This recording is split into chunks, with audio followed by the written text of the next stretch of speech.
The last transmission. The static-filled recording was all Detective Mira Chen had, a scratchy, 12-second transmission from Officer Wilson's radio before it went silent. 3 weeks had passed since his disappearance while investigating reports of unusual activity at the abandoned Easthaven Research Facility. Command, I'm in the lower level. Something's not right here. The lab equipment looks recently used. A pause. Then Wilson's voice dropped to a whisper. Wait. I think I hear... The transmission cut off with what sounded like a metallic screech. Mira replayed the audio for the 5th time, searching for anything she might have missed. The department had essentially closed the case, writing Wilson off as another casualty of the decaying facility, likely a structural collapse. But 3 things bothered her. No body had been recovered, Wilson's service weapon was missing, and most troubling, the security cameras outside the facility had captured him entering, but never leaving. The rain pounded against her windshield as she parked outside the chain-link fence surrounding Easthaven. The facility had been shuttered for 15 years, following a mysterious fire that claimed 7 lives. According to official reports, Easthaven had been conducting routine pharmaceutical research. Unofficially, locals whispered about strange lights and government vehicles, coming and going at odd hours. Mira cut through the fence where someone else had already created an opening. Wilson, perhaps? Or someone else. The beam of her flashlight barely penetrated the darkness inside the main building. Water dripped from the ceiling, creating eerie echoes throughout the cavernous entryway. Following Wilson's last known route, she descended to the lower level. The air grew thick and stale. Unlike the chaos above, the lower laboratories appeared surprisingly intact, and curiously clean in places, just as Wilson had noted. In the 3rd lab, she found Wilson's police badge on the floor near an overturned chair. She photographed it before placing it in an evidence bag.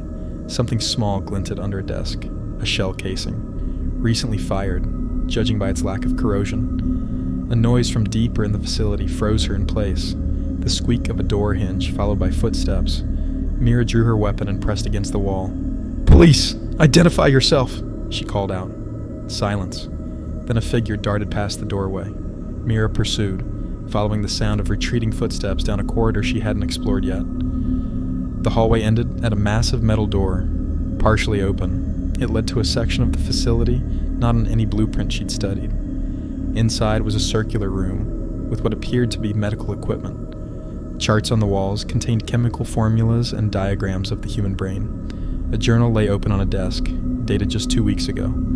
The footsteps had stopped.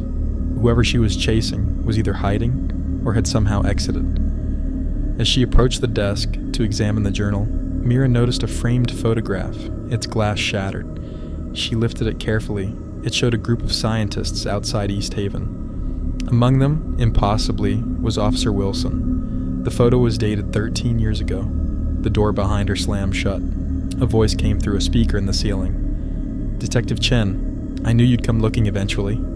It was Wilson's voice, but different somehow. Colder, more precise. "Wilson, what's going on? Where are you?" "I'm exactly where I need to be. You should never have followed me here." "I don't understand. The photo, sometimes to solve a mystery, you have to become part of it," Wilson replied. "They never shut down the research, Mira. They just moved it deeper. Easthaven wasn't developing pharmaceuticals.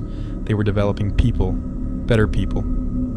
A hidden door in the wall slid open, revealing a figure. It looked like Wilson, but his movements were too fluid, too perfect. "The officer you knew, as Wilson died 13 years ago in the fire," he said, stepping into the light. "I replaced him 5 years ago. A perfect infiltration to monitor the department's activities."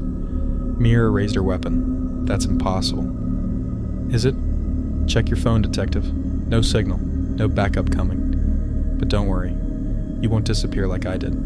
You'll be much more valuable to us as yourself, with a few improvements." As the figure that wasn't Wilson moved toward her, Mira noticed others emerging from the shadows behind him, familiar faces of missing persons from cases long gone cold, and for the first time, Detective Chen realized this might be one mystery she wouldn't want to solve.